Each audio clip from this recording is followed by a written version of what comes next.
Hello everyone, welcome to Syncori Education. I'm Muskan Kaul in front of you all. Class 9th आपका मैंने सारा topic जो है वो आज रिवाइज अप कराने वाली हूँ मैं, यानी आज वन शॉर्ट रिविजन है आप लोगों का एटम्स एंड मॉलिक्यूल्स चैप्टर का। बस इसके बाद बिल्कुल अब आपको वापस बुक उठा के नहीं देखनी है इस वाले चैप्टर की। हाँ, एटम्स एंड मॉलिक्यूल्स की, ऐसा नहीं कि आप बोलो मैम ने तो कहा है हमें बुक ही नहीं उठानी है, नहीं, खाली एटम्स एंड मॉलिक्यूल्स की। अब इसके बाद हम नेक्स्ट चैप्टर जो स्टार्ट करेंगे वो आप मुझे कमेंट सेशन में मेंशन कर देना कि आपको कौन सा चैप्टर जो है वो नेक्स्ट स्टार्ट अप करना है।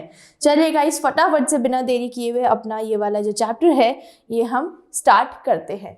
तो गाइस, पहला जो है टॉपिक, पहले टॉपिक में हम बात करने वाले हैं व्हाट इज़ मैटर। मैटर के बारे में गाइस हम बात करने वाले हैं कि मैटर क्या होता है। तो आइए फटाफट देख लेते हैं। अब मैटर क्या है? मैटर एक वो चीज़ है, मतलब जो हमारे आसपास पूरे टाइम प्रेजेंट होती है, राइट। अगर मैं आपको बोलूँ ये एक पेन, ये भी मैटर से बना है, मेरे सामने एक टेबल है वो भी मैटर से बनी है। तो बेसिकली मैटर है क्या? मैटर वो एक चीज़ है जिसका मास होता है और वॉल्यूम होता है। मास एंड वॉल्यूम जिस भी चीज़ का होता है that is called as matter, right. ये एक पेन है, इसका मास है, यानी अगर मुझे इसको कहीं रखना होगा एक टेबल पे तो मुझे इसके लिए जगह चाहिए, राइट। इसमें वॉल्यूम भी है, तो ये क्या है? मैटर। एक पानी की बोतल बोलूँ, पानी की बोतल के अंदर क्या है? पानी। पानी भी क्या है? मैटर है, क्योंकि पानी को भी तो कुछ चाहिए, कुछ सर्फ कोई बर्तन चाहिए रखने के लिए। या बॉटल की बात ले लो तो बॉटल में भी पानी आ रहा है। तो बेसिकली मैटर की 3 स्टेट्स होती हैं guys, solid, liquid and gas, right. अब नेक्स्ट बात करते हैं, मैटर इज फाउंड एवरीवेयर। बिल्कुल, जैसा मैंने भी आपको कहा, हर जगह पे क्या है? मैटर ही है, मैटर ही मैटर है हर जगह, राइट। नेक्स्ट हम चलते हैं अपने एंशिएंट फिलोसोफर्स पे। एंशिएंट फिलोसोफर, ये हम थोड़ी सी हिस्ट्री पढ़ लेते हैं। ये एसएसटी वाली नहीं है हिस्ट्री, ये केमिस्ट्री वाली हिस्ट्री है। इसमें गाइस क्या हुआ था? 500 BC की बात है, राइट। ये और ये कहाँ से स्टार्ट हुई थी? ये हमारे इंडिया से स्टार्ट हुई है भाई। तो इंडिया में सबसे पहले कौन आए थे? महर्षि कणाद आए थे। कौन आए थे गाइस? महर्षि कणाद। उन्होंने क्या कहा? उन्होंने कहा भाई मैटर वो चीज़ है, जैसे फॉर एग्जाम्पल बात करूँ तो ये है मैटर, ठीक। इसको इन्होंने क्या नाम दिया? इसको इन्होंने नाम दिया पदार्थ। तो उन्होंने मैटर को क्या बोला कि मैटर क्या है? एक पदार्थ है। पदार्थ क्या? अब जब हम इसके टुकड़े करेंगे, अब क्या करेंगे? जब हम इसको तोड़ेंगे तो इसके जो ये टुकड़े होंगे, एट द एंड एक स्टेज ऐसी आएगी जब ये जो छोटे छोटे पार्टिकल्स होंगे ना, ये ब्रेक नहीं हो पाएंगे। तो उन्होंने इन छोटे छोटे पार्टिकल्स को क्या नाम दिया? परमाणु नाम दिया। तो ऐसा इन्होंने कहा कि if we go on dividing matter, जब उन्होंने कहा अगर हम जब पदार्थ को डिवाइड करते रहेंगे, यानी तोड़ते रहेंगे तो क्या होगा? एट द एंड हमें सबसे छोटा पार्टिकल मिलेगा। अल्टीमेटली मतलब एक स्टेज आएगी जब ये जो छोटा ये पार्टिकल जो है ना, ये फर्दर ब्रेक नहीं हो पाएगा, तो इसको मतलब इसका डिवीजन पॉसिबल नहीं हो पाएगा। और उन्होंने इसको नाम क्या दिया? परमाणु। तो उन्होंने एटम का नाम क्या दिया? परमाणु। जैसा मैंने आपको हमेशा बताया है कि मैटर को क्या करते हैं गाइस, जब मैटर को तोड़ेंगे ना तो एट द एंड एक स्टेज ऐसी आएगी जहां वो मैटर वापस नहीं टूट पाएगा, और उसे क्या बोला जाता है? एटम बोला जाता है। तो पहले एटम के पता होने से पहले हमारे इंडियन जो थे महर्षि कणाद जी, उन्होंने बताया कि भाई पदार्थ होगा, पदार्थ का जब सबसे छोटा टुकड़ा होगा उसको क्या बोला जाएगा? परमाणु बोला जाएगा, ठीक। नेक्स्ट आते थे पाकुदा कात्यायामा। पाकुदा कात्यायामा जी ने क्या बोला? That there are various forms of matter exist together in the combination. बिल्कुल, उन्होंने क्या कहा कि ऐसे बहुत सारे कॉम्बिनेशंस ऑफ मैटर है, जैसे सॉलिड हो गया, लिक्विड हो गया, गैस हो गया, अलग अलग कॉम्बिनेशंस के मैटर बनते हैं। मतलब मैटर जो है वो डिवाइड होते हैं तो एटम बनाते हैं, राइट। अब नेक्स्ट चलते हैं ग्रीक फिलोसफर्स पे। अब ऐसा तो नहीं था कि भाई हम ग्रीक फिलोसफर को जाके बोले नहीं तुम कुछ मत बोलो, हमारे इंडियन फिलोसफर जो है उन्होंने सब बोल दिया, ऐसा भी तो नहीं कर सकते। तो अब ग्रीक में कौन आते हैं? ग्रीक में आए थे डेमोक्रिटस एंड ल्यूसिपस। इन्होंने क्या बोला? इन्होंने भी सेम वही चीज बोली जो महर्षि कणाद जी ने कही थी। क्या? कि they suggested that if we go on dividing a matter, उन्होंने कहा जब एक मैटर को हम डिवाइड करेंगे, एक मैटर को जब तोड़ेंगे तो एक स्टेज ऐसी आएगी जब वो नहीं टूट पाएगा, तो वो क्या बन जाएगा? Indivisible particle. इंडिविजिबल पार्टिकल का मतलब सबसे छोटा साइज, राइट।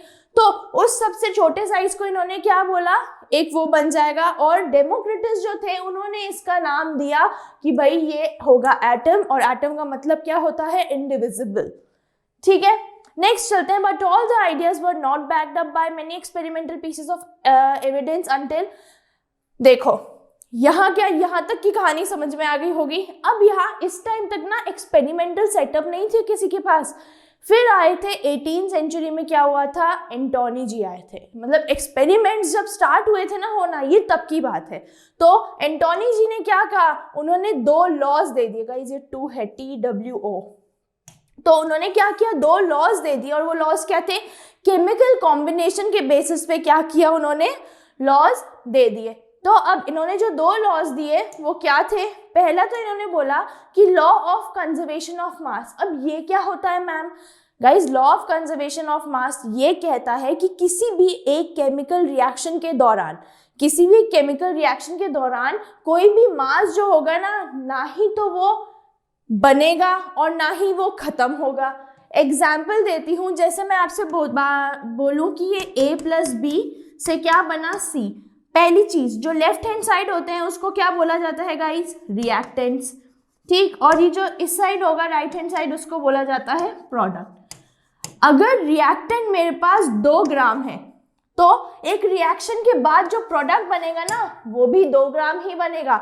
तो इस एग्जाम्पल से हम क्या समझते हैं कि मास जो है ना, ये मास कैन नीदर बी क्रिएटेड, ना ही वो बन सकता है और ना ही वो खत्म हो सकता है।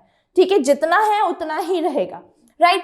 नेक्स्ट लॉ था law of conservation, constant proportion. Constant proportion, constant का मतलब क्या होता है, एक मतलब इक्वल। ठीक, तो कांस्टेंट प्रोपोर्शन में क्या हुआ था, और ऑलवेज प्रेजेंट इन डेफिनेट, जो एलिमेंट्स होते हैं ना वो हमेशा एक फिक्स्ड प्रोपोर्शन में प्रेजेंट होते हैं।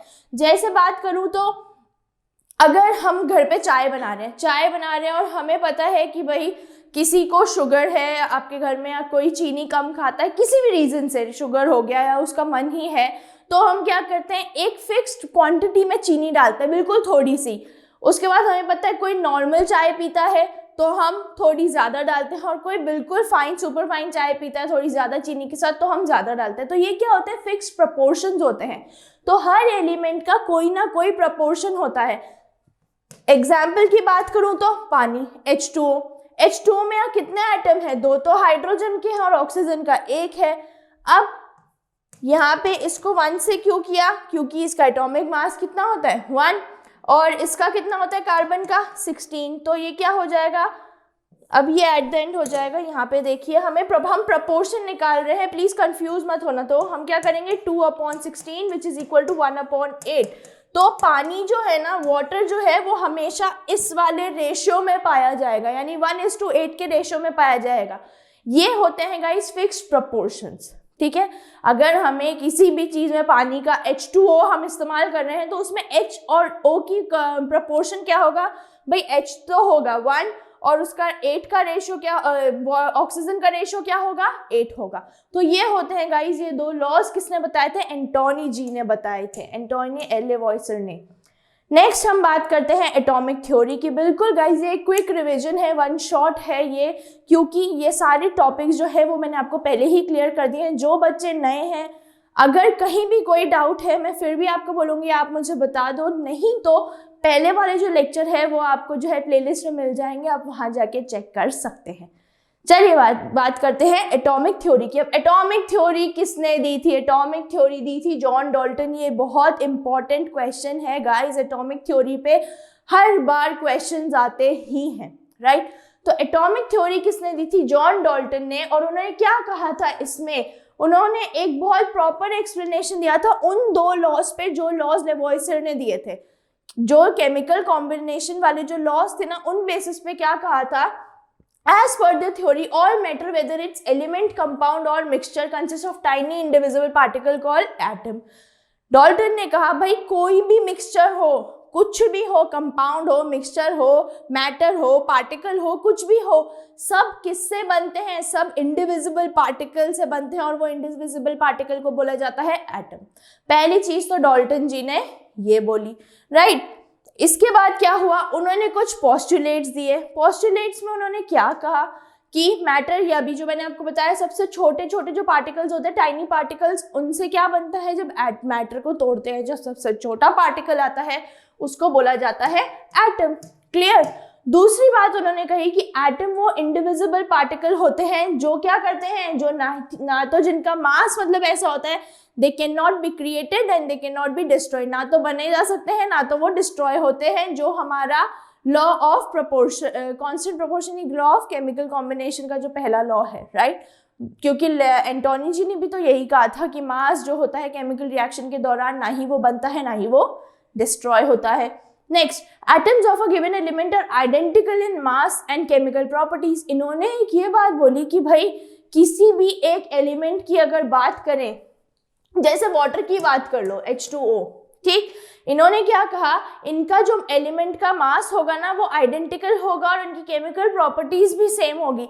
अब मास आइडेंटिकल होने का क्या मतलब है, H2O जो है वाटर किससे बनता है, हाइड्रोजन और ऑक्सीजन से मिलके ही तो पानी बनता है, ठीक, पहली चीज। अब यहाँ पे इसका मास कितना होगा, इसका मास होता है 1U, लेकिन यहाँ पे 2 मॉलिक्यूल्स है तो क्या हो जाएगा 2 × 1, और इसका क्या हो जाएगा, इसका हो जाएगा 2 × 16, भाई 16 होता है, लेकिन यहाँ 2 एटम्स है ऑक्सीजन के, तो अब 16 ये 2U प्लस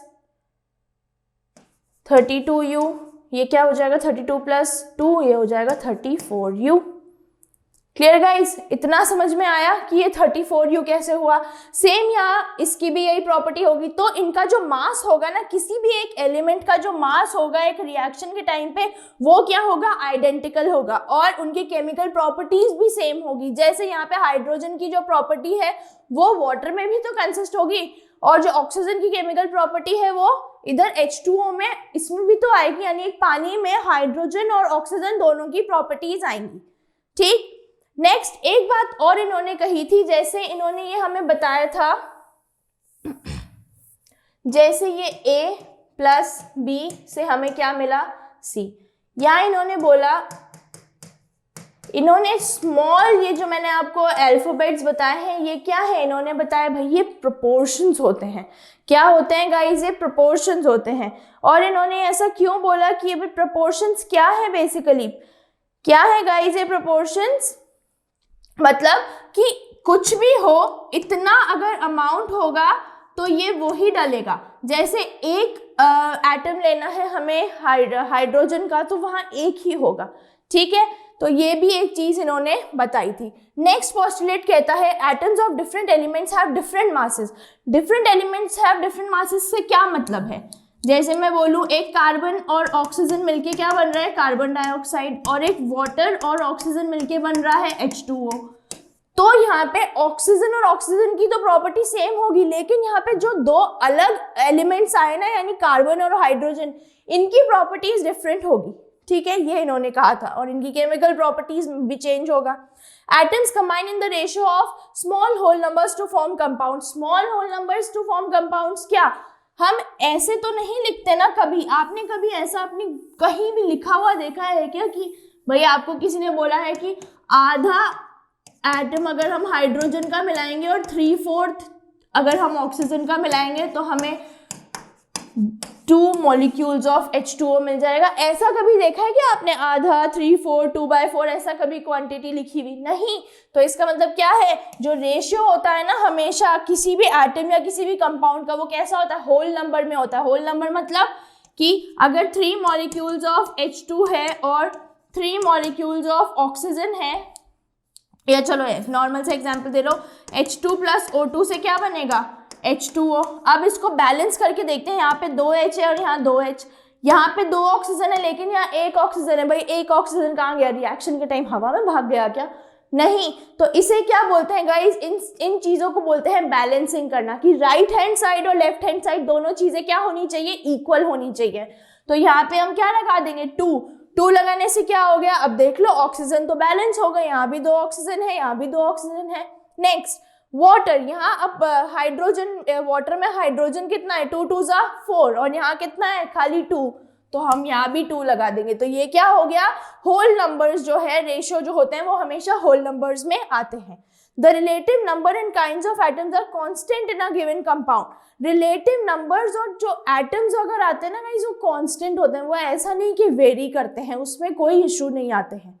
ठीक है गाइस, तो ये है डाल्टन की जो पूरी कहानी है उसके बारे में। अब यहाँ क्या लिखा है भाई, atom are the fundamental units of matter. ये तो मैम हमें पता है, आप हमें कब से बता रहे हो कि फंडामेंटल यूनिट ऑफ मैटर को क्या बोलते हैं, एटम। आपकी एनसीईआरटी की बुक में एक आप चेक कर सकते हो, एक बिल्डिंग का ऐसा बना हुआ है, एक बिल्डिंग का स्ट्रक्चर बना हुआ है। अब आप मुझे सबसे पहली चीज बताओ कि ये बिल्डिंग कैसे बनी है। ईंटों से तो मिलके इतने फ्लोर्स बने होंगे ना बिल्डिंग में, ऐसे अलग अलग फ्लोर कैसे बनते हैं, ब्रिक्स से ही बने होंगे, ईंटों से ही बने होंगे। तो ये बिल्डिंग किससे बनी है गाइस, ये बनी है, इसका फंडामेंटल यूनिट क्या है, इसका फंडामेंटल यूनिट है ब्रिक्स, राइट। तो वैसे ही सेम एटम क्या होता है, एटम होता है fundamental unit of matter. Clear. Next बात करते हैं एटम के साइज के बारे में। अच्छा अब आप मुझे बताओ एटम का साइज कितना होता है। मैम मैं बताऊं, हाँ बेटा बताओ, कि मैम चींटी के जितना। नहीं। क्या मैम चीनी के दाने के जितना होता है। नहीं। तो मैम पक्का जो सैंड होता है ना उसका पार्टिकल जितना साइज होगा वैसा ही होता होगा। नहीं, एटम का साइज गाइस उससे भी छोटा, एटम बहुत छोटा होता है, हम उसको ऐसे नहीं देख सकते, राइट। तो एटम्स के लिए ना, एटम्स को देखने के लिए हम, आप बोल सकते हो मैम कि हम माइक्रोस्कोप का यूज कर सकते हैं, बट वो उन नॉर्मल माइक्रोस्कोप से भी हम नहीं देख सकते। एटम के को देखने के लिए एक माइक्रोस्कोप आता है जिसको बोलते हैं STM। ये क्या होता है गाइस, स्कैनिंग टनलिंग माइक्रोस्कोप। तो इसकी मदद से ही गाइस, यही एक ऐसा माइक्रोस्कोप है जिसकी मदद से हम क्या देख सकते हैं, एटम का साइज हम जान सकते हैं। क्लियर। तो atoms are very small, they are smaller than anything that we can imagine और कंपेयर विद। हम उसको किसी से कंपेयर भी नहीं कर सकते, इतना तो छोटा होता है। As atoms are considered to be spherical. अच्छा दूसरी बात क्या हुई, ये किसने बताया, जो डाल्टन जी है ना, जॉन डाल्टन, उन्होंने कहा क्लास 9 के बच्चों की तो सारी कहानी मैं ही क्लियर करूंगा, तो ये बात भी उन्होंने ही बताई है। क्या कहा था कि जो एटम होता है ना उसका शेप कैसा होता है, स्फेरिकल होता है, गोल होता है, ठीक। Their sizes are expressed in the terms of atomic radii. अच्छा अब नेक्स्ट, किसी भी एटम का रेडियाई जो होगा, रेडियस होगा, उसको क्या बोला जाता है, एटॉमिक रेडियाई। मैंने आपको पहली वाली क्लासेस में जो है गाइस एटम के स्ट्रक्चर्स के बारे में बताया था कि एक एटम जो होता है उसके बीच में क्या होता है, न्यूक्लियस होता है। न्यूक्लियस में क्या होते हैं, प्रोटॉन्स होते हैं और एंड न्यूट्रॉन्स होते हैं। और एक एटम में 3 सब एटॉमिक पार्टिकल्स होते हैं। वो सब एटॉमिक पार्टिकल्स क्या होते हैं, protons, neutrons and electrons. Protons जो होते हैं ना वो कैसे होते हैं, वो पॉजिटिव चार्ज वाले होते हैं मैम। न्यूट्रॉन्स कैसे होते हैं, न्यूट्रल, और इलेक्ट्रॉन्स होते हैं नेगेटिव चार्ज, ठीक है।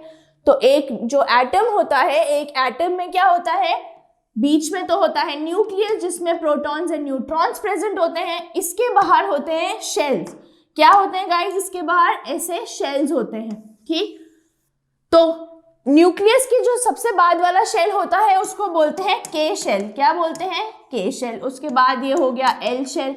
और ये शेल्स को क्या बोला जाता है, जो आउटर मोस्ट सबसे बाहर वाला शेल होगा एक एटम का, उसको बोला जाता है वैलेंस शेल, ठीक है। उसको क्या बोला जाता है, वैलेंस शेल। वैलेंस शेल क्या होता है, जो एक एटम का सबसे बाहर आउटर मोस्ट जो शेल होता है उसको बोला जाता है वैलेंस शेल।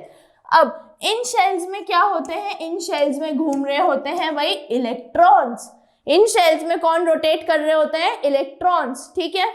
नेक्स्ट, अब ये जो सबसे अंदर वाला शेल है इसमें खाली 2 ही इलेक्ट्रॉन्स प्रेजेंट होते हैं। क्यों, क्योंकि इसकी कैपेसिटी ही इतनी होती है, यानी इसका पेट इतना ही बड़ा है कि इसके में ये 2 इलेक्ट्रॉन्स को अपने पेट में रख सके, ठीक। इसके बाद जो होता है एल शेल। एल शेल में कितने इलेक्ट्रॉन्स आते हैं, 8 इलेक्ट्रॉन्स आते हैं। फिर एम जो होता है उसमें 18 आते हैं, ऐसे करके इलेक्ट्रॉन्स भी बढ़ते हैं, राइट गाइस। अभी आपका बेसिक कॉन्सेप्ट है तो आप इतना ही याद रखो, बाकी इसमें बहुत सारे शेल्स होते हैं जिनमें अलग अलग टाइप, अलग अलग नंबर में न्यूट्रॉन्स, इलेक्ट्रॉन्स प्रेजेंट होते हैं। और एक बात और, ये जो जितने भी शेल्स होते हैं ना ये क्या फॉलो करते हैं गाइस, ये फॉलो करते हैं ऑक्टेट रूल। ऑक्टेट रूल क्या कहता है, ऑक्टेट रूल कहता है इन एटम्स को ऑक्टेट रूल कहता है, भाई सुनो, तुम्हें अगर स्टेबल होना है ना, तो तुम्हें अपने जो ये शेल है ना, इसमें कितने इलेक्ट्रॉन्स रखने होंगे? 8। जो तुम्हारा सबसे बाहर वाला शेल होगा उसमें तुम्हें 8 इलेक्ट्रॉन्स रखने होंगे, तभी तुम स्टेबल माने जाओगे। तो ये कौन कहता है? According to the octet rule कहता है इन एटम्स को अगर तुम्हें स्टेबल होना है तो तुम्हारे सबसे बाहर वाले शेल में कितने इलेक्ट्रॉन्स होने चाहिए? 8 इलेक्ट्रॉन्स होने चाहिए, तभी तुम क्या होगे? स्टेबल रहोगे। ये हम आगे आयंस वाले टॉपिक में बाकी इसका थोड़ा सा ब्रीफ और पढ़ेंगे, अभी आप बस इतनी सी चीज याद रखिए, राइट। नेक्स्ट है क्या? Atomic radii. अच्छा, ये एटम है तो ये इसका रेडियाई हम ऐसे नापेंगे, जैसे आउटर मोस्ट शेल तक, बिल्कुल न्यूक्लियस के बीच में से जो है आउटर मोस्ट शेल तक हम क्या नापेंगे? उसका atomic radii. The atoms are so small in size that the radii are usually expressed in nanometres. अब जो एटम है ना, उसका रेडियाई किस में मेजर होता है? उसका रेडियाई मेजर होता है गाइस नैनोमीटर में। नैनो का मतलब क्या होता है? 9। तो 1 नैनोमीटर में 1/10⁹ मीटर, ऐसे बोलूं? नहीं तो आप बोलो कि 1 nanometre is equal to 10⁻⁹ metre. ये माइनस आएगा गाइस यहाँ पे, नहीं मैंने उल्टा लिखा। 1 नैनोमीटर इज इक्वल टू 10⁻⁹ एक एटम जो होता है ना, वो 1/10⁹ पार्ट में मीटर का जो होता है उतना छोटा होता है। आप सोच सकते हो गाइस ये कितना छोटा होगा। तो 1/10⁹ मीटर, तो ये जब 10 ऐसे ऊपर आया तो क्या लग गया? 10⁻⁹। तो आप ये याद रखो कि एक एटम का साइज जो होता है वो कितना होता है? एटॉमिक रेडियस उसका होता है 10 से मेजर किया जाता है, यानी 10⁻⁹ मीटर होता है 1 नैनोमीटर। ठीक है, ये वैल्यू मैंने आपको बता दी है। अब यहाँ पे कुछ एटॉमिक रेडियाई दे रखे हैं, जैसे 10⁻⁻10 किसका होगा? हाइड्रोजन का एटम होगा गाइस। 10⁻⁹ किसका एटम होगा? ये मॉलिक्यूल होगा H2O, यानी वाटर का मॉलिक्यूल। मॉलिक्यूल ऑफ हीमोग्लोबिन क्या होगा? 10⁻8। नेक्स्ट है ग्रेन ऑफ सैंड। सैंड बताया था ना आपको, मिट्टी, छोटा सा कण सैंड का। तो रेत का वो क्या होगा? 10⁻⁴ उसका एटॉमिक रेडियाई होगा।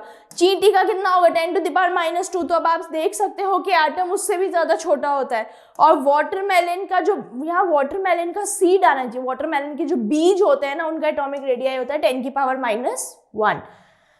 तो गाइज ये हमने एटम के साइज के बारे में पढ़ लिया है। अब जॉन डाल्टन जी ने क्या बोला कि भाई ये प्यारे प्यारे जो 9th क्लास के बच्चे हैं ना, ये क्या करेंगे बेचारे, कैसे याद रख पाएंगे एटम्स को? इनके जो साइज, ये सिंबल्स हैं, मतलब एटम्स को बेसिकली कैसे याद रख पाएंगे? तो मैं क्या करता हूँ, सिंबल्स दे देता हूँ इनके लिए। ठीक, तो उन्होंने क्या किया? एक सर्कल बनाया। सर्कल क्यों बनाया? क्योंकि उन्होंने बताया कि एटम जो होता है वो स्फेरिकल शेप का होता है। ठीक, सर्कल के बीच में ऐसे छोटा सा डॉट बना दिया और बोला कि ये तो हाइड्रोजन है। क्या है ये? हाइड्रोजन है। नेक्स्ट एक सर्कल और बनाया जिसके बीच में ऐसे शेडिंग कर दी और बोला ये तो कार्बन है। ऑक्सीजन को क्या किया? खाली एक सर्कल बना दिया।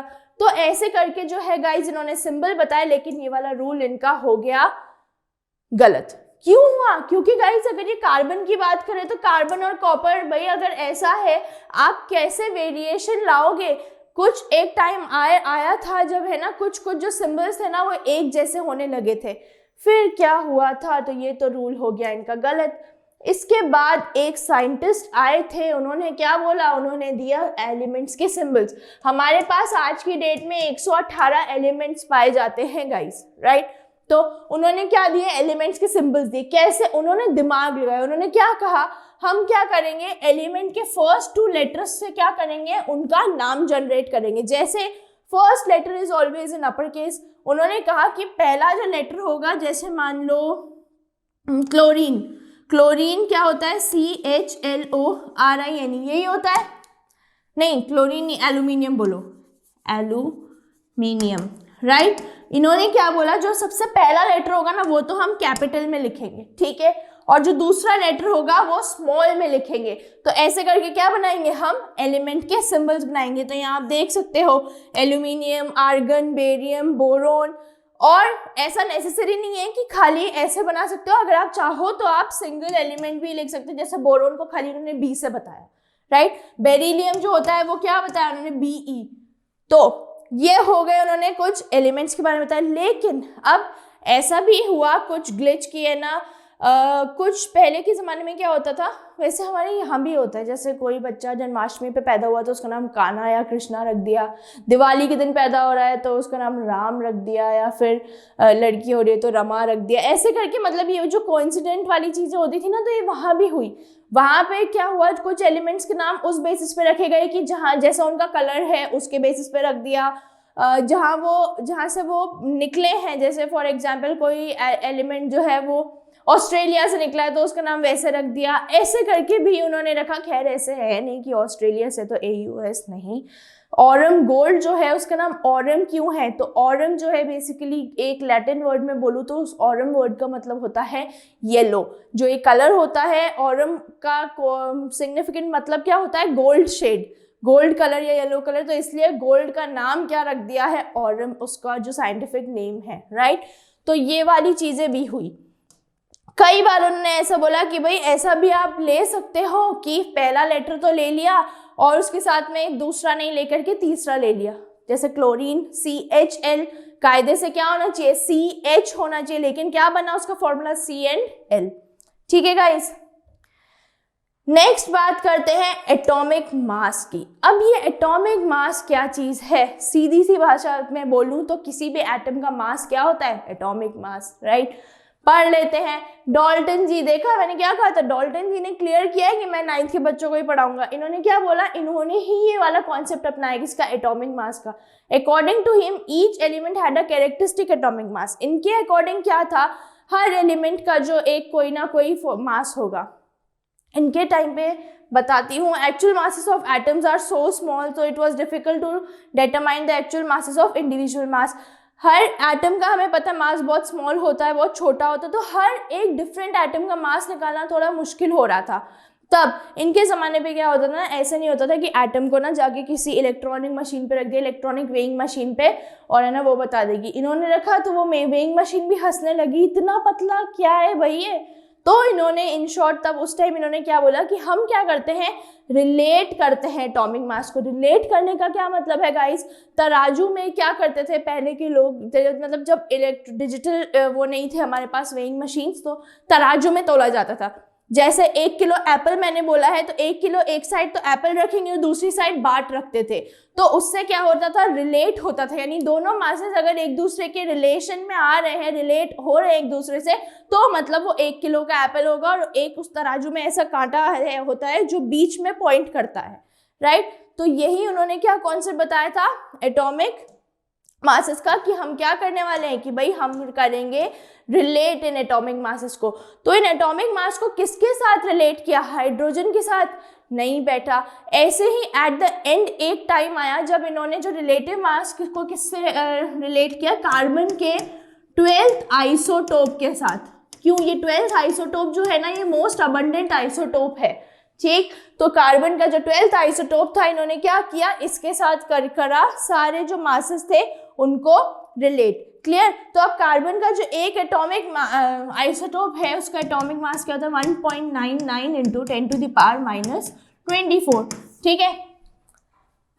एक एग्जाम्पल और देती हूँ। मैंने एक केक लिया है, ये 1 kg का केक है, ठीक है। 1 kg में कितने ग्राम्स होते हैं गाइस, ये तो हम जानते हैं मैम, 1000 ग्राम होते हैं 1 किलो में, ठीक। अगर मुझे इस 1 किलो के 2 पार्ट करने हैं, 2 इक्वल पार्ट, तो ये क्या हो जाएंगे 500 और 500। 4 जने हैं केक खाने वाले, तो 4 किए तो क्या हो जाएगा 1/1000 इंटू 4, सॉरी 1000 इंटू 1/4। एक चौथाई जो पार्ट निकालेंगे वो ऐसे ही तो निकालेंगे, तो क्या आंसर आएगा, ये हो जाएगा 250 इसका, 250 इसका, 250 इसका और 250 इसका, ठीक।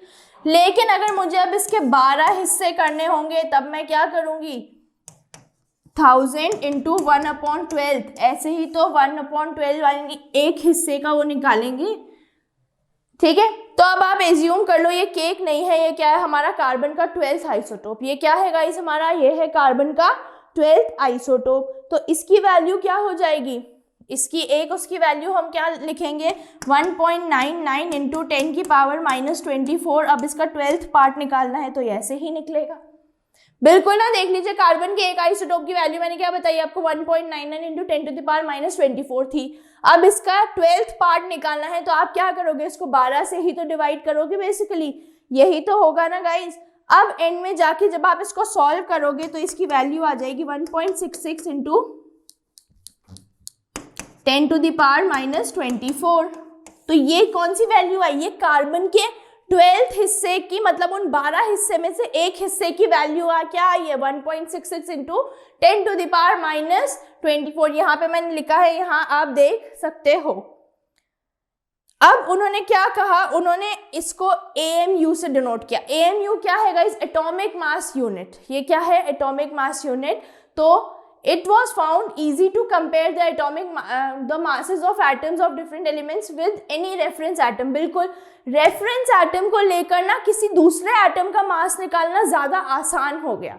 ठीक, यहाँ पे आप देखो, आपको हाइड्रोजन का दे रखा है एटम, हाइड्रोजन का एटॉमिक मास दे रखा है कि 1.673 इंटू 10⁻⁻24 होता है। ठीक है, अब आप मुझे थोड़ा सा सोच के बताओ, मैंने आपको एक टाइम पे बताया था कि आप इसका एटॉमिक मास जो है वो कैसे निकालोगे। तो हम क्या करेंगे, कार्बन का जो एटॉमिक मास होगा उसको यहाँ लिख देंगे, और जब हम इसको सॉल्व करेंगे ना तो इसकी वैल्यू आएगी 1 AMU। क्या आएगी, 1 AMU। अब इस AMU एटॉमिक मास यूनिट को जो है क्या लिखा जाता है, U से डिनोट किया जाता है। U क्या है, यूनिफाइड मास।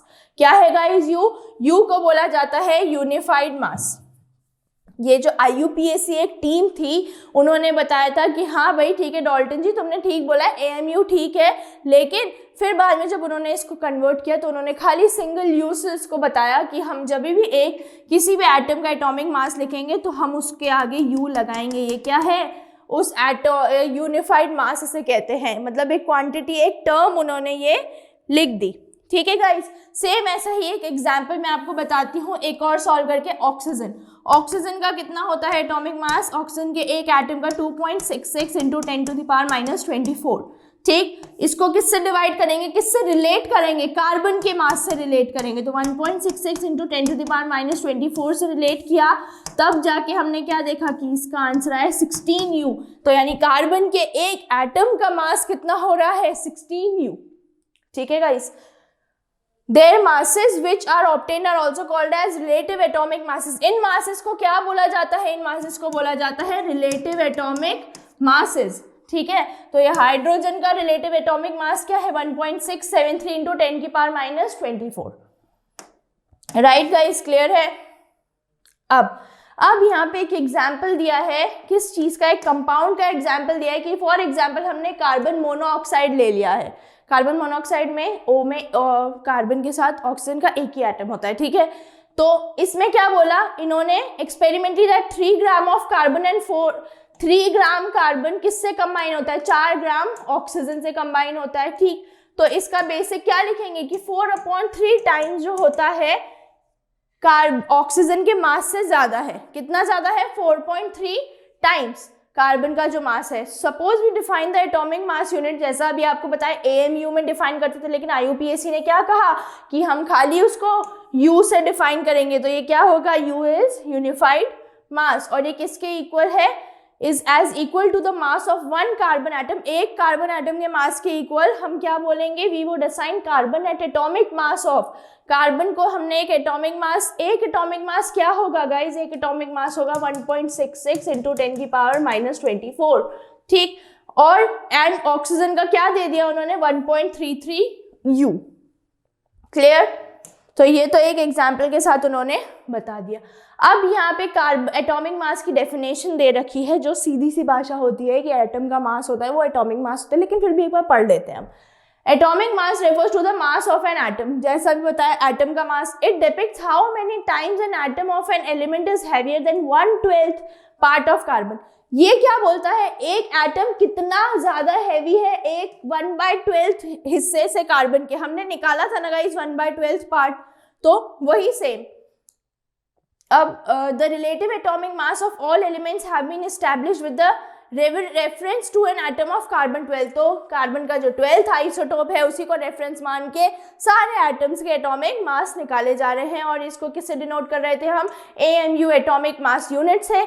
लेकिन कुछ टाइम बाद क्या हुआ था, इसको IUPAC ने बोला कि इसको AMU से नहीं बोलेंगे डिनोट करेंगे, इसको खाली U से डिनोट किया जाएगा। और AMU क्या है, एटॉमिक मास में भी defined as the 1/12 of the mass of atom. 1/12 part किसका, कार्बन के 12th आइसोटोप का। Clear guys? यहाँ पे आपको एटॉमिक मास दे रखे हैं कुछ एलिमेंट्स के, तो एक बार हम वो चेक कर लेते हैं।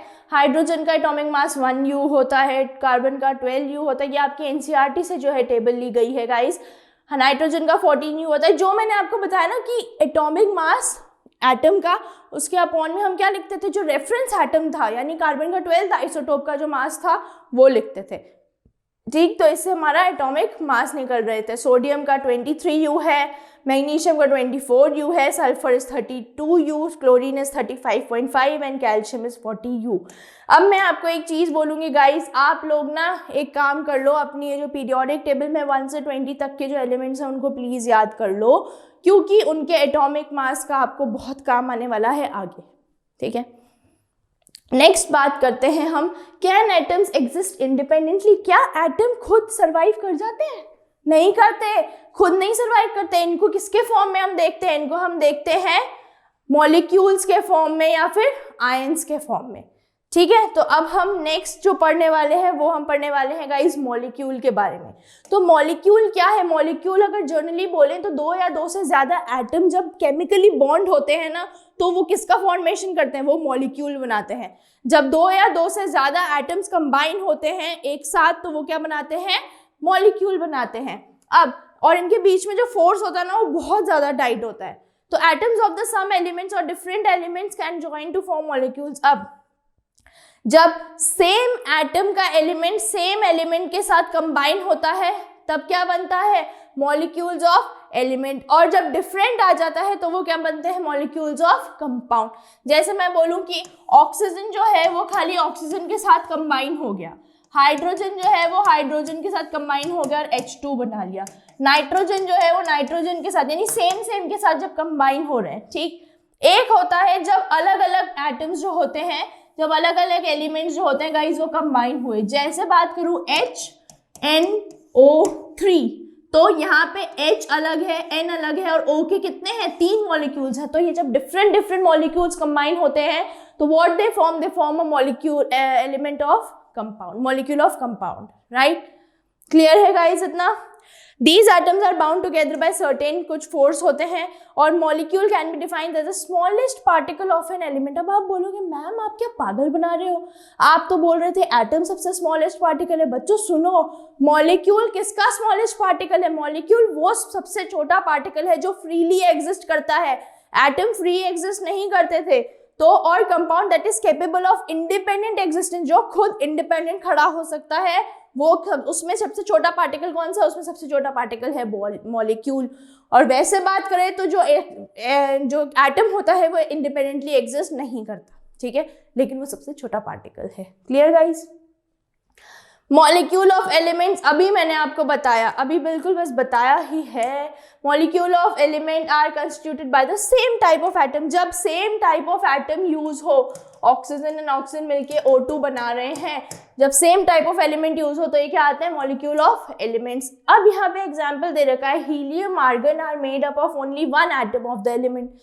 हीलियम जो है ना, ये हम He2 नहीं लिखते, ये खाली हम He लिखते हैं। क्यों? क्योंकि ये खाली एक ही एटम से बना है। ठीक, वैसे ही आर्गन है वो भी एक एटम से बना है, वैसे ही क्रिप्टॉन है वो भी एक एटम से बना है। अब वहीं पे दूसरी बात करें तो ऑक्सीजन जो है वो हम OO लिखते हैं, यानी O2 लिखते हैं। ऑक्सीजन को कभी हम खाली सिंगल O नहीं लिखते। ऑक्सीजन को जब भी आप देखोगे तो वहां क्या होगा? O के 2 एटम्स जो है वहां पाए जाएंगे। अब इसे ही क्या बोलते हैं? इसे ही बोलते हैं एटॉमिसिटी। एटॉमिसिटी क्या होती है कि कितने नंबर ऑफ एटम है एक मॉलिक्यूल के एलिमेंट में। ठीक है, जैसे ऑक्सीजन है, यहाँ पे इसके कितने एटम हैं? 2 है, तो ये क्या हो गई? इसकी 2 हो गई इसकी एटॉमिसिटी। हीलियम के कितने एटम है? यहाँ 1 ही होता है, तो इसकी एटॉमिसिटी क्या हो गई? 1 हो गई। तो फॉर एग्जाम्पल हीलियम को हमने क्या बोलिए कि हीलियम क्या है, मोनो एटॉमिक है, ऑक्सीजन क्या है, डाई एटॉमिक है। क्लियर? तो ये क्या होती है गाइज, इनकी एटॉमिसिटी। एटॉमिसिटी कुछ एलिमेंट्स की, जैसे मैं आपको बताई थी, मोनो का मतलब होता है वन। तो एक एटम जहाँ एक एटम आएगा वो क्या है, हीलियम हो गया, आर्गन हो गया। ठीक, डाई एटम यानी दो एटम्स, तो यहाँ पे हम लिख सकते हैं क्लोरीन Cl2, ऑक्सीजन O2। तो ये जो है ऐसे स्टेट्स में पाए जाते हैं। ट्राई एटॉमिक में किसका एग्जाम्पल है, O3 सुना है आपने, ओजोन। ओजोन तो सुना ही होगा, ओजोन लेयर पढ़ा भी होगा ईवीएस में कभी पहले साइंस में।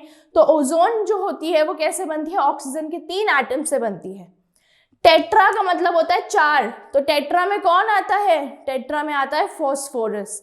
ठीक है, वो 4 एटम से मिलके बनता है। और पॉली एटॉमिक यानी जब 4 से ज्यादा एटम होते हैं तो they are called as polyatomic. तो उसका एग्जाम्पल है सल्फर। सल्फर 8 मॉलिक्यूल से मिलके बनता है।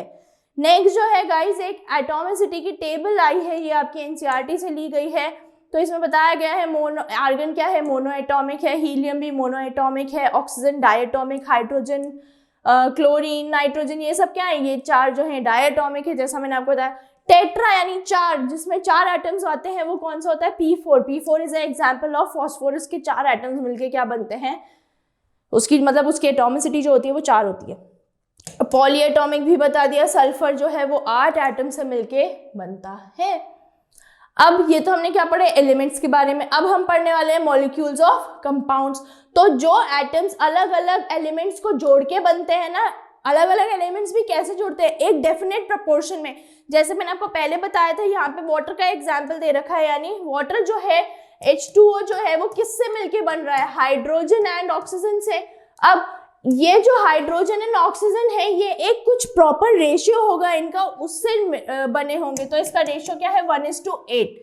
ठीक, और इसका नंबर कितना है, हाइड्रोजन का 2 एटम्स और ऑक्सीजन का 1 एटम है। तो ये क्या हो गया, मॉलिक्यूल ऑफ कंपाउंड्स। वैसे ही सेम एक एग्जाम्पल, दूसरा एग्जाम्पल दे रखा है अमोनिया का। अमोनिया किससे मिलके बनता है, नाइट्रोजन एंड हाइड्रोजन से, और इसका रेशियो बाय मास क्या होता है, 14:3।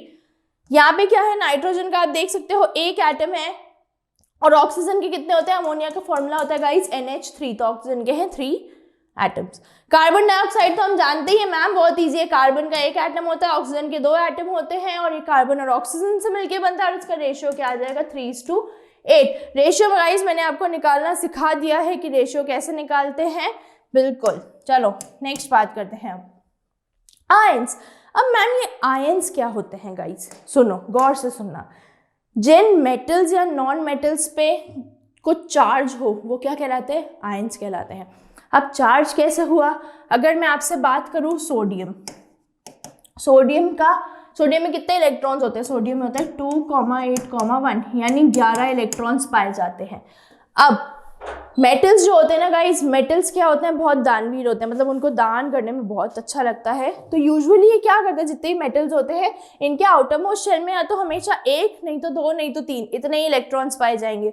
तो व्हाट दे डू इज, ये अपना जो आउटरमोस्ट शेल में खुद को स्टेबल करने के लिए, स्टेबल क्यों करना है, क्योंकि ऑक्टेट रूल क्या कहता है, आपके आउटरमोस्ट शेल में 8 इलेक्ट्रॉन होने चाहिए। ठीक, तो सोडियम क्या कहते हैं, सोडियम बोलता है मैं क्या करूं, किसी से 7 ले लूं, लेकिन उसको 7 देगा कौन, 7 इलेक्ट्रॉन्स देना बहुत बड़ी बात होती है। तो इसकी मम्मी बोलती है सुन तू एक काम कर, तू ये एक जो इलेक्ट्रॉन है ना इसको दे दे। तो ये 1 इलेक्ट्रॉन क्या करता है, भगा देता है। ठीक, 1 इलेक्ट्रॉन दे दिया, तो अब इससे क्या बना, यानी जब ये दे देता है इलेक्ट्रॉन तो इस पे क्या आ जाता है, पॉजिटिव चार्ज आ जाता है। वही ये किसकी कहानी है, मेटल्स की। नॉन मेटल्स की बात करूँ तो क्लोरीन के पास 17 इलेक्ट्रॉन्स होते हैं, और इसका इलेक्ट्रॉनिक कॉन्फ़िगरेशन क्या होता है, यानी इलेक्ट्रॉनिक कॉन्फ़िगरेशन क्या होता है गाइस, ये एटम है, एटम में न्यूक्लियस, फिर ये इसके जो शेल्स होंगे। तो अब आप प्लीज एक बार गौर से देखना, सबसे बाहर वाले शेल में 2 इलेक्ट्रॉन्स होते हैं, तो देख लो ये 2, क्योंकि 2 क्यों होते हैं, क्योंकि इसके पेट में इतनी जगह है कि 2 इलेक्ट्रॉन्स को रख सके। नेक्स्ट कितना है, नेक्स्ट वाले शेल में 8 इलेक्ट्रॉन्स है। ठीक, ये 8 इलेक्ट्रॉन्स है। अब यहाँ बाहर सबसे बाहर वाले में कितने हैं, 7 इलेक्ट्रॉन्स है। तो हम जो सबसे बाहर वाला शेल होता है उसको क्या बोला जाता है गाइस, वैलेंस शेल्स। 1 2 3 4 5 6 7 8 बना दिए मैंने। तो इसके पास कितने 7 इलेक्ट्रॉन। अब इसको खुद को स्टेबल करने के लिए क्या करना है, 1 इलेक्ट्रॉन की और जरूरत है, यानी इसको ऑक्टेट रूल कंप्लीट करने के लिए या तो 1 इलेक्ट्रॉन दे दे, सॉरी मतलब किसी से ले ले, तो ये क्या हो जाएगा, स्टेबल हो जाएगा, यानी इसके आउटरमोस्ट शेल में, वैलेंस शेल में 8 वैलेंस इलेक्ट्रॉन्स हो जाएंगे। तो अब सोडियम क्या दिमाग लगा रहा है, अरे जैसे इसने किया, क्लोरीन क्या दिमाग लगा रहा है, जैसे सोडियम ने किया, अपने इलेक्ट्रॉन दे दिए, तो मैं भी वैसे ही करता हूँ। मम्मी आती है क्लोरीन के जोर से एक चांटा मार के बोलती है, तू पागल है क्या, तू 7 इलेक्ट्रॉन किसी को देगा, ऐसे ही आ रहे हैं 7 इलेक्ट्रॉन, एक काम कर बुद्धू, 1 इलेक्ट्रॉन ले ले किसी से। तो जब ये किसी से 1 इलेक्ट्रॉन ले लेता है ना, तो इस जब लेने वाला प्रोसीजर होता है तो क्या होता है, नेगेटिव चार्ज आ जाता है। ठीक है गाइस, आई होप ये क्लियर हो गया होगा। तो ये जो पॉजिटिव और नेगेटिव जो चार्जेस होते हैं ना, इन्हें ही क्या बोला जाता है, आयंस कहा जाता है इन्हें। तो आयन पे पॉजिटिव और नेगेटिव चार्ज होते हैं, जिन पे नेगेटिव चार्ज होता है, या जैसे क्लोरीन है इस पे नेगेटिव चार्ज है, इन्हें क्या बोला जाता है, इन्हें बोला जाता है एनायन। और जिन पे पॉजिटिव चार्ज होता है, जैसे सोडियम पे पॉजिटिव चार्ज था तो उसे क्या बोला जाता है, कैटायन। ठीक, आयंस भी कंसिस्ट ऑफ सिंगल चार्ज और group of atoms that have net charge on them. Single charge होता है या फिर ग्रुप ऑफ एटम की बात करें तो प्रॉपर जो net at the end net charge निकलता है उसमें बोल सकते हैं। और when a group of atom carries a charge in a compound, जब यही चार्ज कंपाउंड में होता है ना, ये किसकी बात हो रही थी, मॉलिक्यूल्स की बात हो रही थी, और यही जब जैसे चार्ज कंपाउंड में होगा, अब कंपाउंड कैसे मिलके बनते हैं वो भी देख लो। जब एक या दो से ज्यादा एटम मिल जाते हैं तो वो क्या बनाते हैं, वो क्या बनाते हैं, पॉलीएटॉमिक आयन बनाते हैं। जैसे ऑक्सीजन और हाइड्रोजन मिलके क्या बना रहे हैं guys, they form as hydroxide. ठीक है, तो ये इन्हें क्या बोला जाता है, इन्हें बोला जाता है पॉलीएटॉमिक आयन। क्लियर,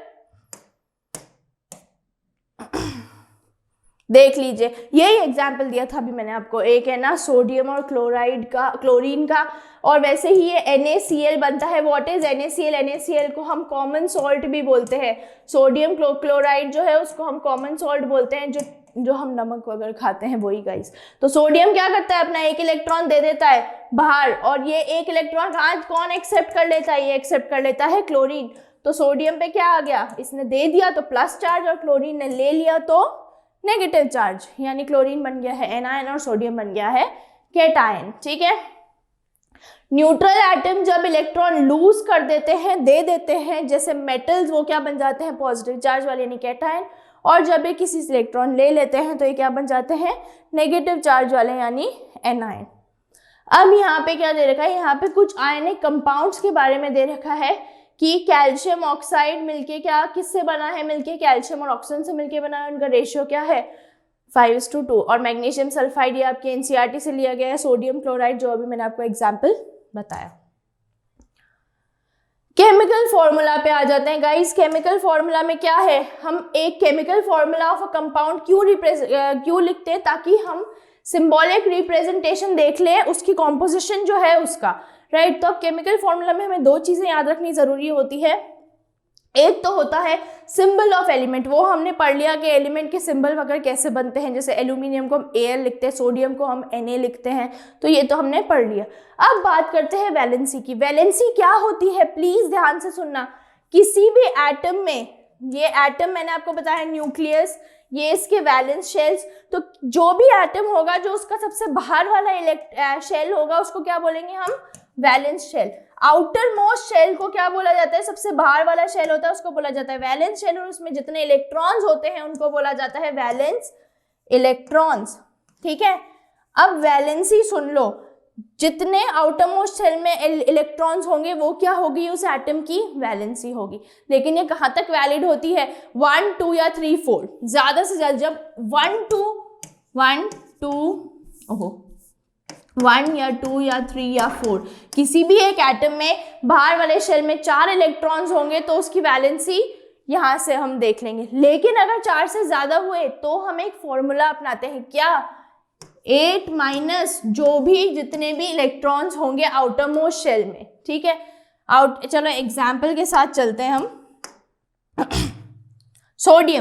सोडियम का बताया मैंने आपको, इसमें कितने इलेक्ट्रॉन्स होते हैं, 11 इलेक्ट्रॉन्स होते हैं, और इसका इलेक्ट्रॉनिक कॉन्फ़िगरेशन होता है 2,8,1। ठीक है, अब सोडियम में क्या होगा, यहाँ पे इसका डायग्राम बनाते हैं, न्यूक्लियस होगा, ये फर्स्ट शेल, ये सेकंड शेल एंड ये थर्ड शेल। फर्स्ट शेल में 2 इलेक्ट्रॉन्स, फर्स्ट शेल में 2 इलेक्ट्रॉन, सेकेंड में 8 इलेक्ट्रॉन्स, 4 5 6 7 एंड 8, और लास्ट वाले शेल में 1 इलेक्ट्रॉन। अब ये क्या होगा, इसकी वैलेंसी क्या होगी, इसकी वैलेंसी होगी 1।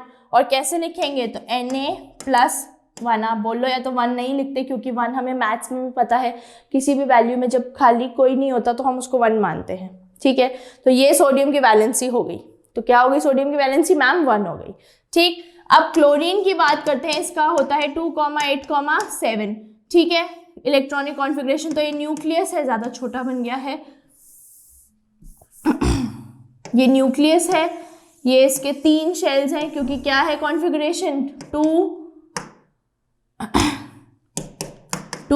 यहाँ पे 8 होने चाहिए, 5 6 7 एंड 8, और ये कितने 1 2 3 4 5 6 7, यहाँ पे क्या होगी इसकी वैलेंसी, जब 5 से ज़्यादा होता है तो हम क्या करते हैं, 8 माइनस जितने बाहर वाले शेल में इलेक्ट्रॉन्स है, तो 8 - 7, इसकी वैलेंसी क्या हो जाएगी 1। लेकिन ये क्या होगी गाइस, ये जो होगी क्लोरीन पे कौन सा चार्ज आया था, माइनस क्यों आया था, क्योंकि ये नॉन मेटल है, ये लेने की कैपेसिटी रखता है, तो इसका चार्ज क्या हो जाएगा, इसकी वैलेंसी हो जाएगी -1। क्लियर। तो वैलेंसी क्या है, वैलेंसी है the combining power of an element is known as valency, या फिर हम कह सकते हैं valency of an element is related to how many electrons. जैसे मैंने अभी आपको बोला, बाहर वाले यानी सबसे आउटर मोस्ट शेल में कितने इलेक्ट्रॉन्स है, वो क्या होती है, उसकी वैलेंसी होती है। Clear. Same if the number of electrons अगर 4 से कम है, 1 2 3 4 ही है, या फिर 4 से कम है, तो वो हो जाएगी उसकी वैलेंसी। लेकिन अगर 4 से ज्यादा है, सोडियम का एग्जाम्पल दिया था, ये देख लो, सोडियम की वैलेंसी 1 यहाँ पे है, और लेकिन अगर 4 से ज्यादा होगी वैलेंसी, यहाँ पे फॉस्फोरस का एग्जाम्पल दे रखा है, देखो 5 है इसके आउटर मोस्ट शेल में इलेक्ट्रॉन, तो हम क्या करेंगे 8 - 5, तो क्या हो जाएगा 3, तो इसकी वैलेंसी क्या हो गई गाइस, 3 हो गई है। 8 माइनस क्या करेंगे, number of electrons, number of valence electrons जो कहाँ पे है, वैलेंस शेल में। वैलेंस शेल कौन सा शेल, जो सबसे बाहर प्रेजेंट है। तो गाइस ऐसे ही हम लिखते हैं केमिकल फॉर्मूला।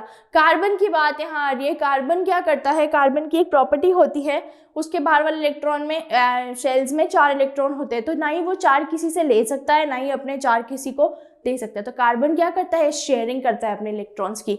ये हम आगे 10th क्लास में पढ़ेंगे, अभी आप बस इतना ही याद रखिए कि कार्बन क्या करता है, शेयरिंग करता है। यहाँ पे एक आपके एनसीईआरटी से टेबल ली गई है, हाइड्रोजन की वैलेंसी क्या है 1 है, क्योंकि 1 ही उसके पास इलेक्ट्रॉन होता है। हीलियम की क्या है 0 है, यहाँ 0 नहीं आएगा गाइस, यहाँ पे 2 आएगा।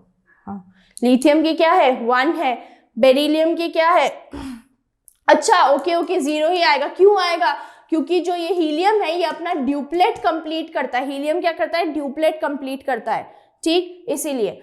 लिथियम के क्या है 1 है, क्यों, क्योंकि एक इलेक्ट्रॉन, एक जो इसके पास आउटर मोस्ट शेल में इसके वैलेंस इलेक्ट्रॉन एक ही होता है। बेरिलियम के पास 2 होते हैं, बोरोन के पास 3 होते हैं, कार्बन के पास 4 होते हैं। अब नाइट्रोजन का कैसे निकाला, नाइट्रोजन में क्या कितने इलेक्ट्रॉन्स होते हैं 2,5, ठीक है। तो 8 - 5 किया तो क्या आ गया 3, तो इसलिए इसकी वैलेंसी क्या आई है 3।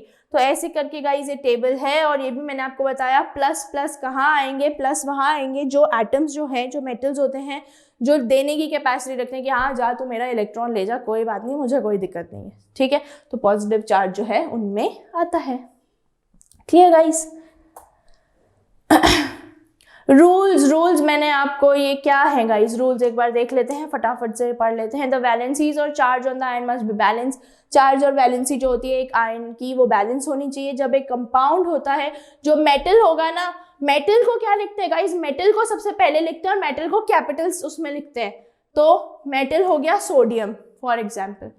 नॉन मेटल को कैसे लिखेंगे, नॉन मेटल को हम बाद में लिखेंगे। तो ये हो गया है क्लोरीन, तो सोडियम ऐसे ऐसे लिखा जाएगा, ठीक है। एक और एग्जाम्पल दे रखा है यहाँ पे कैल्शियम और ऑक्साइड का, तो कैल्शियम को ऐसे लिखा पहले, और ऑक्साइड जो है उसको, ऑक्सीजन जो है उसको बाद में लिखा, तो ये क्या बना कैल्शियम ऑक्साइड।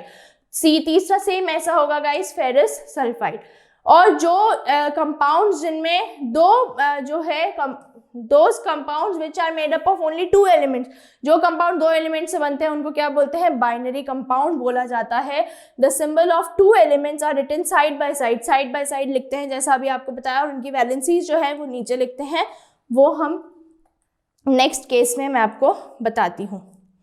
जैसे ये देखिए, ये जो है, ये कुछ एग्जाम्पल्स हमने लिए हैं। सिंबल को क्या, हाइड्रोजन क्लोराइड है, हम कैसे लिखेंगे, हाइड्रोजन और क्लोरीन अलग अलग लिखेंगे, इनके नीचे क्या लिखेंगे, इनकी वैलेंसीज लिखेंगे, ठीक है। तो इसके बाद क्या करेंगे, इनको क्रिस क्रॉस मेथड से जो है बैलेंस करेंगे और ये क्या आ जाएगा, HCl, ठीक। नेक्स्ट एग्जाम्पल एक ले लें, ये तो बहुत ईजी सा था। नेक्स्ट बात करें सोडियम ऑक्साइड। सोडियम ऑक्साइड क्या होता है, Na और ऑक्सीजन से, सोडियम और ऑक्सीजन से मिलके बनता है। सोडियम की वैलेंसी कितनी होती है, +1 और ऑक्सीजन की होती है -2।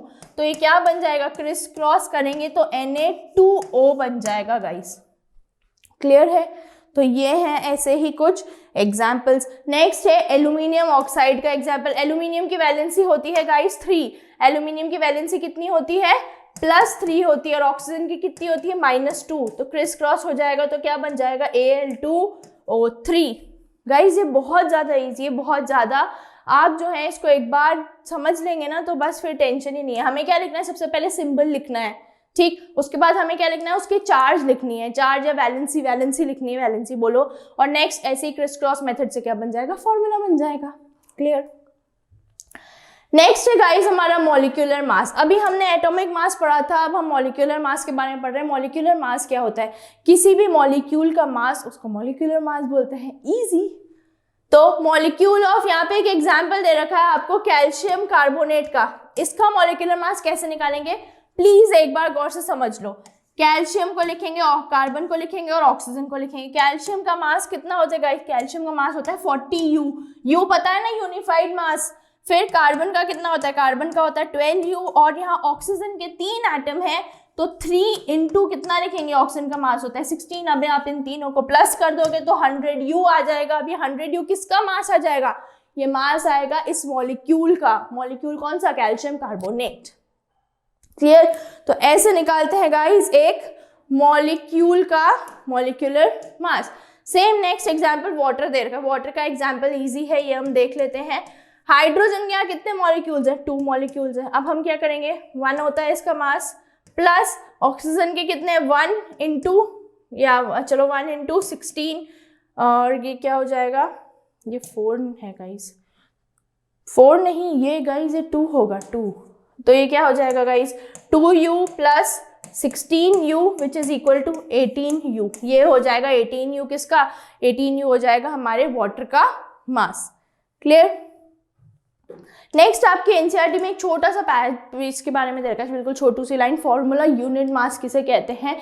तो जो फॉर्मूला यूनिट मास उन सब्सटेंस का निकाला जाता है जिनमें क्या होते हैं, is a sum of atomic masses of all atoms in the formula. जिन उसमें एटम और मेटल और नॉन मेटल दोनों दे रखे होते हैं ना, उनका मास क्या होता है, फॉर्मूला मास के केस से निकलता है। और सेम वही है वो तो निकालने का पॉइंट NaCl है। सोडियम के कितने मॉलिक्यूल है, 1, और क्लोरीन के कितने हैं, 1। सोडियम का मास कितना होता है 23 और क्लोरीन का कितना होता है 35.5। अब आपको क्या करना है, इनको प्लस करना है और आंसर क्या आ जाएगा 58.5U। Clear guys. तो ये है आपका फॉर्मूला यूनिट मास निकालने का प्रॉपर फंडा। नेक्स्ट एग्जाम्पल दे रखा है ZNO। यहाँ आप देख रहे हो ना, जब फॉर्मूला यूनिट मास उनका निकालते हैं जहाँ पे मेटल और नॉन मेटल दोनों दे रखे होते हैं, क्लियर। तो यही कुछ तरीके हैं जहाँ से आपको क्या निकालने हैं, इनके फॉर्मूला यूनिट मास निकालने। 1 इंटू कितने एटम है जिंक के, तो जिंक का एक ही एटम है तो इसलिए 1 किया, तो 65U जो इसका मास होगा जिंक का, प्लस ऑक्सीजन का भी एक है मैम और ऑक्सीजन का मास होता है 16। जब हम इनको प्लस करेंगे तो 81U आएगा आंसर। गाइज ये हैं कुछ एटॉमिक मासेस के एग्जाम्पल्स। अब चलते हैं हम मोल कॉन्सेप्ट पे। मोल क्या है, मोल एक नॉर्मल बोलूँ ना, एक क्वांटिटी होती है। जैसे एक डजन में 12 एग्स आते हैं, एक डजन की क्वांटिटी कितनी होती है 12। 1 ग्रॉस की क्वांटिटी कितनी होती है 1 डजन की क्वांटिटी होती है 12, 1 ग्रॉस की क्वांटिटी होती है 144। तो अब मोल जो होता है, 1 मोल की क्वांटिटी कितनी होती है, 1 मोल की क्वांटिटी होती है 6.022 इंटू 10 टू द पावर 23, ठीक है। और ये जो होता है, ये होता है एवोगैड्रो कांस्टेंट या एवोगैड्रो नंबर कहते हैं इसको। किसको, 6.022 इंटू 10 टू द पावर 23। तो 1 मोल में इतने ये नंबर आता है, ठीक है guys. 1 mole is this, and this is same explained as that its atomic mass और molecular mass. जैसे atomic mass और molecular mass ग्राम्स में बताते हैं, और तो मोल किस में बताते हैं, इसमें. नेक्स्ट, अब ग्राम एटॉमिक मास क्या होता है वो हम पढ़ लेते हैं एक बार फटाफट से. ग्राम एटॉमिक मास वो मास होता है एक सब्सटेंस का जो ग्राम्स में पाया जाता है, ठीक है. और मॉलिक्यूलर मास वो मॉलिक्यूल का सब्सटेंस मास होता है जो ग्राम से पाया जाता है. तो ये हो गया ग्राम एटॉमिक मास और ये हो गया ग्राम मॉलिक्यूलर मास. अब मोल जो है ये 1896 में एक साइंटिस्ट उन्होंने दिया था, विल्हेम ऑस्टवर्ड नाम था. और लेटिन वर्ड मतलब मीनिंग क्या होता है, लेटिन वर्ड जो मोल लेटिन वर्ड है उसका मीनिंग होता है हीप या फिर पाइल. तो सब्सटेंस में be considered as a heap of atom और मॉलिक्यूल्स. यहाँ पे कुछ फॉर्मूले दे रखे हैं कि जब हमें मोल निकालना होता है, मोल को छोटे एन से डिनोट किया जाता है, स्मॉल एन से. तो इसका फॉर्मूला क्या होता है, गिवन मास, किसी भी एटम का हमें मास दे रखा होगा तो वो m small m upon molar mass, उसका एक्चुअल मास क्या होगा. तो ये क्या होता है, नंबर ऑफ मोल निकालने का फॉर्मूला. और जब हमें ग्राम्स में निकालना हो तो क्या करेंगे हम, small m is equal to cross multiply n into m. आप बस प्लीज ये वाली चीज याद रखो कि जब हम मोल निकालते हैं तो हम क्या करते हैं, जितना मास दिया हुआ है अपॉन क्या, मोलर मास या फिर उस एटम का जो है एक्चुअल मास कितना है. तो यहाँ पे इसी के साथ एक क्वेश्चन भी आपको सॉल्व करा देती हूँ फटाफट से. 52 ग्राम ऑफ हीलियम दे रखा है, तो हमें क्या फाइंड करना है, नंबर ऑफ मोल्स फाइंड करने हैं गाइस. तो small m is equal to, ये तो फॉर्मूला है. अब n फाइंड करना है, तो 52 ग्राम जो है हमें दे रखा है हीलियम का वेट, लेकिन हीलियम का एक्चुअल मोलर मास कितना होता है 4 ग्राम्स. तो जब हम इसको कट करेंगे तो हमारा आंसर आने वाला है 13. ठीक है. नेक्स्ट पार्ट में हमें बोला गया है कि इतने नंबर हीलियम एटम्स दे रखे हैं, इसका क्या निकालना है, मोल निकालना है. तो हम वो कैसे निकालेंगे, इसका फॉर्मूला होता है गाइस, स्मॉल एन मोल निकालना है तो विच इज इक्वल टू जितना नंबर ऑफ एटम दे रखे हैं n अपॉन एवोगैड्रो कांस्टेंट. तो गाइस ये क्या हो जाएगा, जब मैं यहाँ थोड़ा सा करके बताती हूँ आपको. Small m is equal to n upon n nought. n हमें कितना दे रखा है, 12.044 इंटू 10 की पावर 23 अपॉन एवोगैड्रो कांस्टेंट कितना होता है 6.022 इंटू 10 की पावर 23. जब आप इसको काटोगे तो 2 आंसर आ जाएगा. तो यानी 2 moles is the answer. Guys इसी के साथ जो है हमारा 1 शॉट रिवीजन होता है खत्म. अब आप मुझे प्लीज जल्दी से कमेंट करके बता देना कि नेक्स्ट चैप्टर हमें कौन सा स्टार्ट करना है.